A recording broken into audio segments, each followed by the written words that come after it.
तो चलिए आज आपके सामने सवाल है सेट नंबर 1 2024 324 EX का पहले का अंग सवाल, बहुविकल्पी का आखिरी सवाल।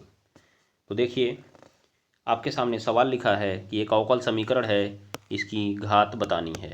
एक अवकल समीकरण है जिसकी घात बतानी है। तो सबसे पहले आप यहाँ पे दो बातें मुझसे सीख लीजिए।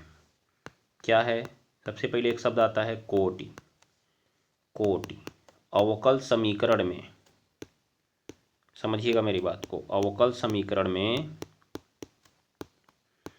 d की सबसे बड़ी घात, जो d की सबसे बड़ी घात होती है वो कोटि कहलाती है। क्या कहलाती है? कोटि। ठीक है ना। उसके बाद जो घात होती है, घात समझिएगा, ये जो d की सबसे बड़ी घात वाला है ना, इसके ऊपर जो घात होता है वही घात होता है। इसके ऊपर जो घात होगा वही समीकरण की घात होगी। ठीक है ना, याद रख लीजिएगा। जैसे कि मान के चलिए कि आपका d की सबसे बड़ी घात वाला ऐसे लिखा है ना, d2y/dx²। तो अगर इसके ऊपर 5 घात है तो यही हमारा 5 घात होगा। दूसरे का नहीं देखना है, जो सबसे बड़ा वाला d था उसी का देखना है। जो सबसे बड़ा वाला d था उसी का देखना है। ठीक है। तो अब आप आ जाइए अपने अवकल समीकरण पर। अब आप आ जाइए अपने अवकल समीकरण पर।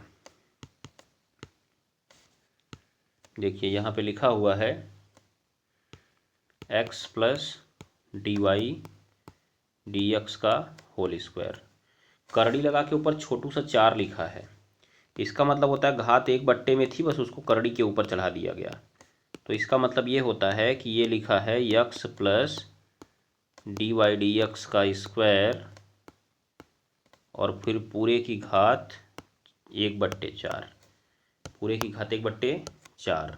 अब गणित का आप रूल जानते हैं कि जब आप घात को एक साइड से दूसरी साइड पक्षांतर करते हैं तो उसकी भिन्न पलट जाती है, उसकी भिन्न पलट जाती है। तो उसको जब इसकी साइड लेके आओगे आप, तो इसकी साइड लेके आओगे तो वो 4 हो जाएगा। क्या हो जाएगा? 4। और बचेगा खाली x प्लस dy dx का होल स्क्वायर। दिखाई दिया आपको? अब बताओ इसमें d की सबसे बड़ी घात कौन सी है? d की सबसे बड़ी घात कौन सी दिख रही है इसमें? 2 दिख रही है ना, 2। तो d की सबसे बड़ी घात बराबर 2। लेकिन जो 2 दिखा वो क्या है आपका? वो कोटि है ना। कोटि है भैया, कोटि। तो अब इसके ऊपर घात कौन सी लगी है बताइए तो।